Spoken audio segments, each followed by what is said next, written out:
حدیث پاک میں آتا ہے کہ ملک الموت اترتا ہے، اس کے ساتھ 4 فرشتے ہوتے ہیں، وہ چاروں فرشتے آتے ہیں اس کی پٹائی شروع کر دیتے ہیں۔ ابھی پرسوں یہ حدیث میں نے پڑھی ابن ماجہ میں کہ ملک الموت کہتا ہے ایتھا النفس الخبیثہ کانت فی الجسد الخبیث، اے خبیث روح جو خبیث جسم میں تھی، اخرج باہر آؤ۔ اب وہ واپس تو ہو نہیں سکتا، اپنے آپ کو روک تو سکتا نہیں، تو وہ حیران پریشان خوف زدہ، تو اس کے جواب میں اس کو ملک الموت کہتا ابشری ابشری بحمیم وغساق وآخر من شکلہ ازواج، تیار ہو جا خوفناک عذاب کے لیے اور کھولتے پانیوں کے لیے، کانٹے دار جھاڑیوں کے لیے اور بے شمار عذاب کی شکلوں کے لیے۔ تو اس کی روح کو جب کھینچتے ہیں تو رگ رگ سے وہ کٹ کٹ کے نکلتی ہے، تو سارا وجود زیر و زبر ہوتا ہے، سکرات کا درد ساری دنیا کے دردوں پر حاوی ہے۔ جب اس کی روح نکلتی ہے اور اس کو لے کر آسمان پر چلتے ہیں تو دروازے پر پہنچتے ہیں تو اندر سے فرشتے پوچھتے ہیں کون ہے؟ کہتے ہیں فلاں فلاں کا بیٹا ہے۔ کا نفس خبیثہ فی الجسد الخبیث، یہ تو وہی بدماش ہے جو بدماش جسم میں تھا، یہ وہ بدبخت روح ہے جو بدبخت جسم میں تھی، اس کے لیے آسمان کے دروازے نہیں کھل سکتے، اسے واپس کر دیا جائے۔ تو آسمان کے دروازے لا تفتح لهم ابواب السماء ولا يدخلون الجنة حتى يلج الجمل في سم الخياط، کہ ان کے لیے آسمان کے دروازے نہیں کھلیں گے اور ان کے لیے جنت کے دروازے نہیں کھلیں گے، پھر یہ وہاں سے نیچے گرائے جاتے ہیں جو اللہ کا قید خانہ ہے سجین، وما ادراک ما سجین کتاب مرقوم، وہ تمہیں خبر نہیں کہ وہ کیا خوفناک قید خانہ ہے جو اللہ تعالیٰ نے بنایا ہے، اسے وہاں دھکیل دیا جاتا ہے۔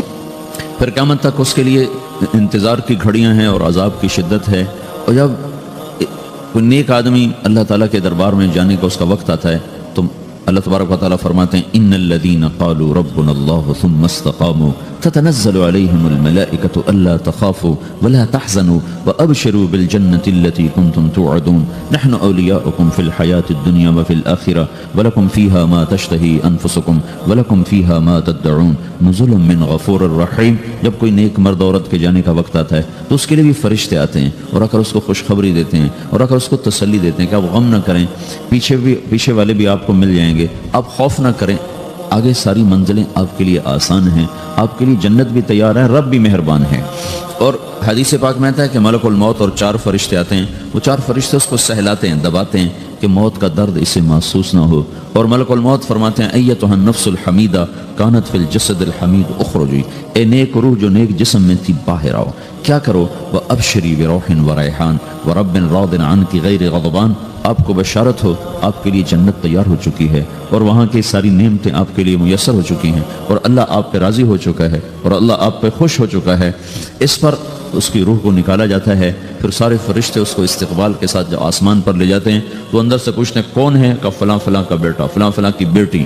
کہتے ہیں نفس حمیدہ فی جسد حمید، یہ تو نیک روح تھی جو نیک جسم میں تھی، مرحبا بہی، اس کو ہم سب استقبال کس کا کرتے ہیں، اور ایک دم آسمان کے دروازے کھلتے ہیں، پھر وہ پہلا دوسرا تیسرا چوتھا سارے آسمان پار کرتا ہوا اللہ پاک کے عرش کے نیچے چھپ کے جا کر، مرد ہے یا عورت، وہاں جا کر سجدے میں سر رکھتا ہے اور اللہ تعالیٰ فرماتے ہیں ہاں اس نے ہمیں خوش کیا، ہم اسے خوش کریں گے، اور اس کو عافیت کے ساتھ وہاں آسمان میں، پہلے آسمان سے لے کر اللہ کے عرش تک یہ سب ویٹنگ روم بنے ہوئے ہیں جہاں اللہ اپنے اپنے درجات کے مطابق جنت والوں کو ٹھہراتا ہے، اور وہ انتظار گاہ ہے اور وقت ختم ہو جاتا ہے، لہٰذا انتظار کی جو تکلیف ہے وہ بھی ختم ہو جاتی ہے، وقت ختم تو انتظار کا احساس ختم اور ٹائم کے گزرنے کا احساس ختم۔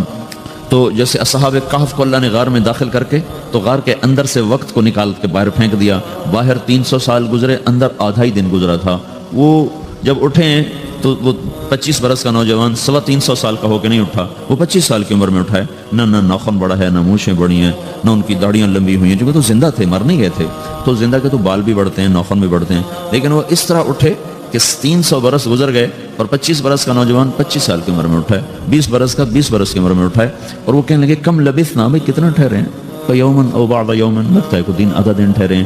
وہ صحیح کہہ رہے تھے، باہر اللہ تعالیٰ نے وقت کی گھڑی کو چلائے رکھا اور اندر غار میں اس کو سوئچ آف کر دیا، نکال دیا، یہاں وقت کو داخل نہیں ہونے دیا، تو وقت کے گزرنے سے جو بھی اثرات مرتب ہوتے ہیں وہ ان پر مرتب نہیں ہوئے، تو وہ 20 آدھے ہی دن کے بعد اٹھے ہیں، باہر 300 سال، اندر آدھا دن۔ یہی کچھ اللہ تبارک و تعالیٰ برزخ میں کر دیتا ہے، وقت کو ختم کر دیتا ہے، گزرنے کا احساس نہیں ہوتا ہے۔ تو اس طرح میرے عزیزو، یہ 2 موتیں ہر انسان دیکھتا ہے، یا وہ جنت کے فرشتوں کا استقبال دیکھتا ہے یا جہنم کے فرشتوں کی مار اور پٹائی کو سہتا ہے۔ رابعہ بصری رحمۃ اللہ علیہ کا انتقال ہونے لگا تو انہوں نے رات کو فوت ہوئی تو انہوں نے اپنی خادمہ کو بلا کے فرمایا کہ کسی کو بتانا نہیں، جب میں مر جاؤں تو پڑوس میں 2-4 کو بلا کر نا میرا جنازہ پڑھوا دینا، اور جس کرتے میں تہجد پڑھتی تھی وہی میرا کفن بنا دینا، اور صبح بے شک لوگوں کو بتا دینا میرے مرنے کے بعد میری میت کو رکھنا نہیں، فوراً دبا دینا۔ جب ان کا انتقال ہوا تو انہوں نے پڑوس کے 2-4-10-20 آدمی بلائے اور ان کو تدفین تجہیز سب کچھ ہو گئی۔ صبح شور مچا کہ وہ رابعہ بصری کا انتقال ہو گیا۔ تو اگلے دن وہ خواب میں اس خادمہ کو ملی اور کہا بیٹی تیری بڑی مہربانی، تو نے میری وصیت کے مطابق عمل کیا۔ اس نے دیکھا کہ انہوں نے ایک خوبصورت سبز لباس پہنا ہوا ہے، تو وہ فرمانے لگی، انہوں نے سوال کیا کہ آپ کے ساتھ قبر میں کیا ہوا؟ تو وہ کہنے لگی کہ میرے پاس منکر نکیر آئے تھے اور مجھ سے کہنے لگے من رب کی، تیرا رب کون ہے؟ تو میں نے کہا سبحان اللہ، 40 برس جس کو میں نہ بھلا سکی اس کو 4 ہاتھ زمین میں آ کے میں بھول جاؤں گی۔ ان کا 42 برس کی عمر میں انتقال ہوا تھا۔ تو وہ کہنے لگے سبحان اللہ، جس کو میں 40 برس نہ بھلا سکی میں اسے 4 ہاتھ زمین کے اندر آ کے بھول جاؤں گی۔ تو منکر نکیر کہنے لگے اس کا کیا حساب لینا؟ پھر انہوں نے پوچھا کہ وہ آپ کا وہ کرتا کہاں گیا تہجد والا جس میں آپ کو کفن دیا تھا؟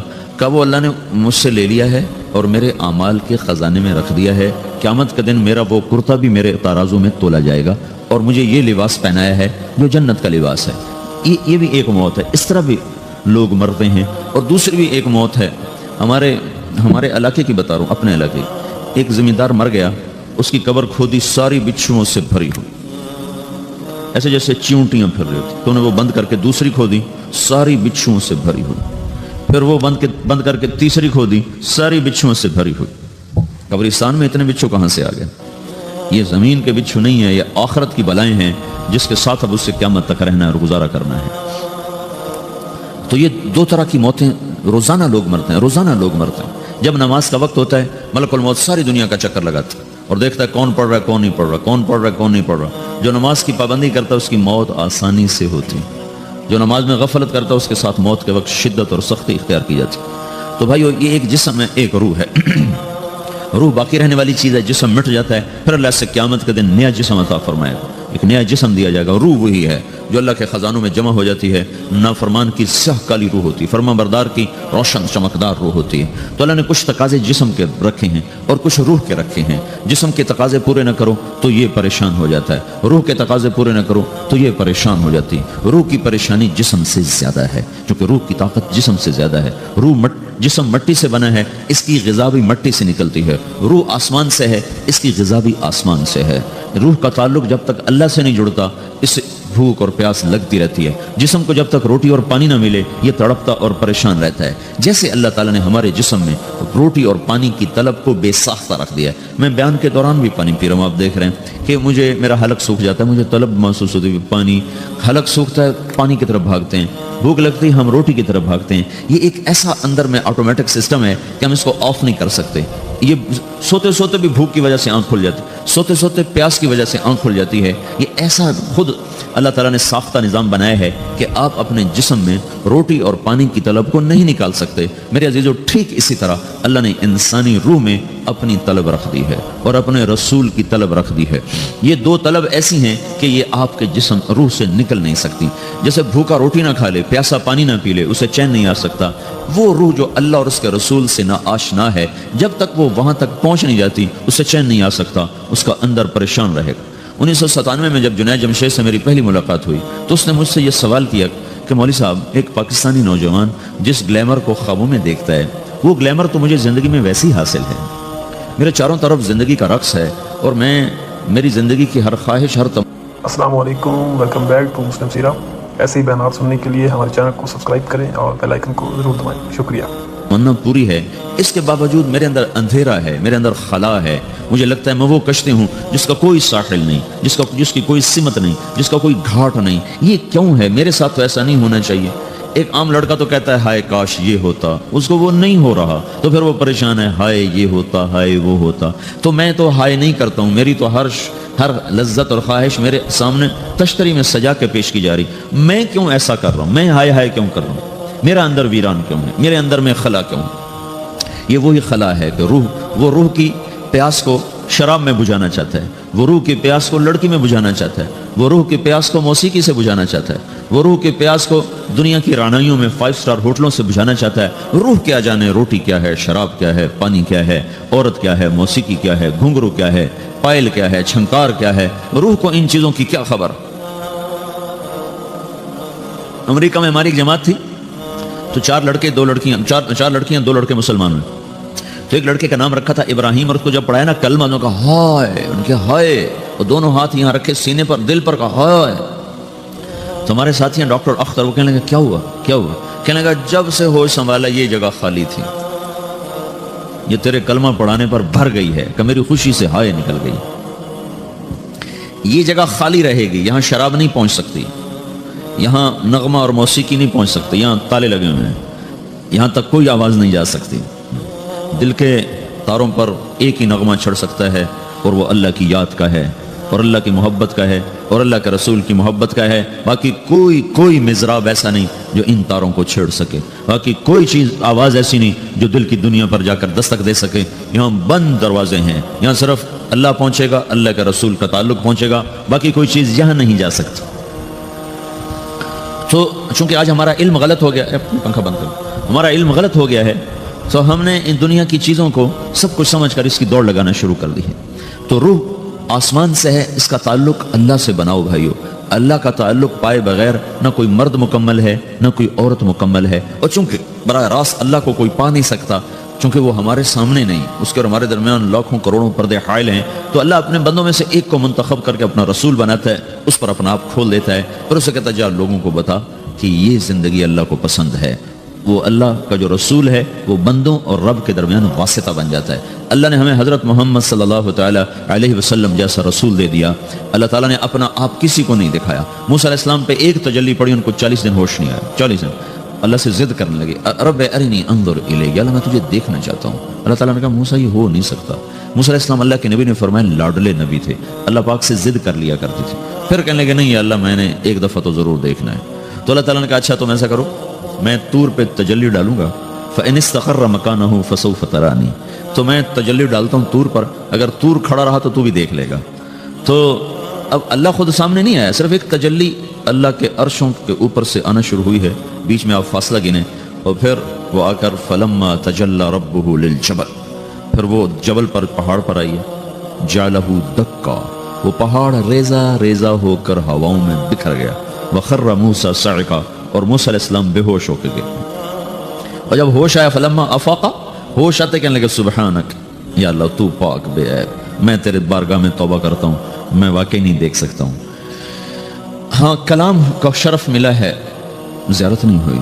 اللہ تعالیٰ نے حضرت محمد صلی اللہ تعالی وسلم کو مکہ سے اٹھایا اور بیت المقدس تک پہنچایا سواری پر، کہ دنیا اسباب کی ہے، یہاں سبب اختیار کیا، سواری کے پر بٹھا کر وہاں پہنچایا، اور اس کے بعد جب اوپر بلایا ہے تو پھر براق کی ضرورت نہیں پڑی، اوپر قدرت کا جہان ہے، اوپر اپنی قدرت سے بلایا ہے۔